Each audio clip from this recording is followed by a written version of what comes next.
In the aftermath of the confusion surrounding the removal of the Cambridge bus stop and further parking worries, comments from Parking and Transportation have not calmed students' concerns. A protest on August 29th, garnering the presence of university officials and the Student Government Association, made that ever more clear. I spoke with the protest organizer, Victoria Resto. Just building more parking, even if it's an eyesore, a parking garage, something, just because I can't say sell less parking passes because then that's unfair to the people that didn't buy them in time and now they have nowhere to go even though they live off campus. So we just need more parking on campus. This isn't the first instance of students organizing to show Georgia Southern's administration they disagree with their parking and transportation decisions. This is the second year that a petition has circulated attempting to keep the bus stop at Cambridge.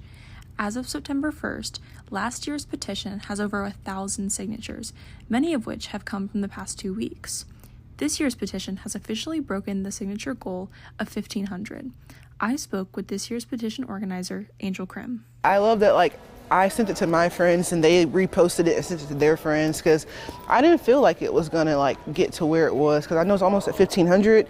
And I also noticed the old petition has a bunch of new signatures coming in and I feel like, they're not exactly sure where to sign. So I think this is a really big issue and Georgia Southern should really look at the students and what they have to say about it. As mentioned in our previous publication, the SGA has had a confusing role in the decision to move the Cambridge bus stop.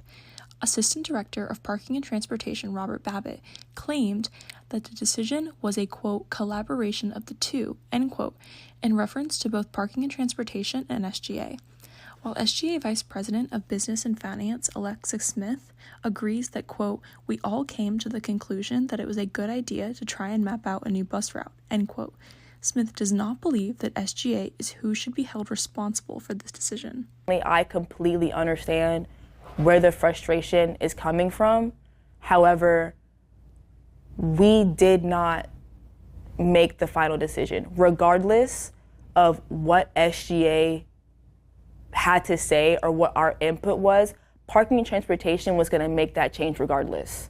Regardless of if everyone in the Senate said, we don't like it, we don't want it, don't change it, they are their own department, they are the administrators, they were going to make that change regardless of what we had to say.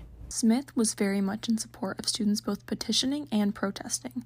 Smith even attended the protest to listen to students and try and answer their questions.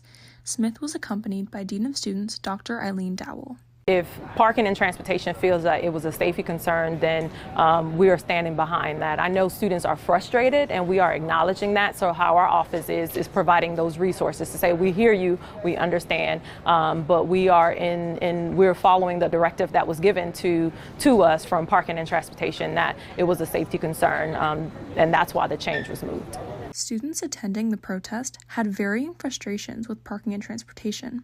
Some simply wanted Parking and Transportation to see the impact that their decisions are having on students. However, some were even calling for university officials to resign. Take accountability.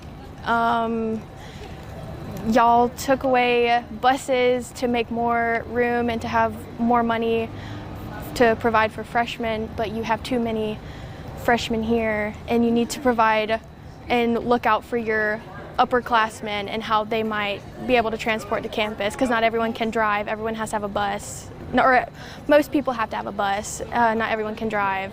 Just take accountability and do better. We know it's your fault, and that blaming it on the SGA was a very poor choice. And if there's not changes rolling back, specifically the bus stop removals, as well as the lack of parking, this should all be investigated and there should be resignations.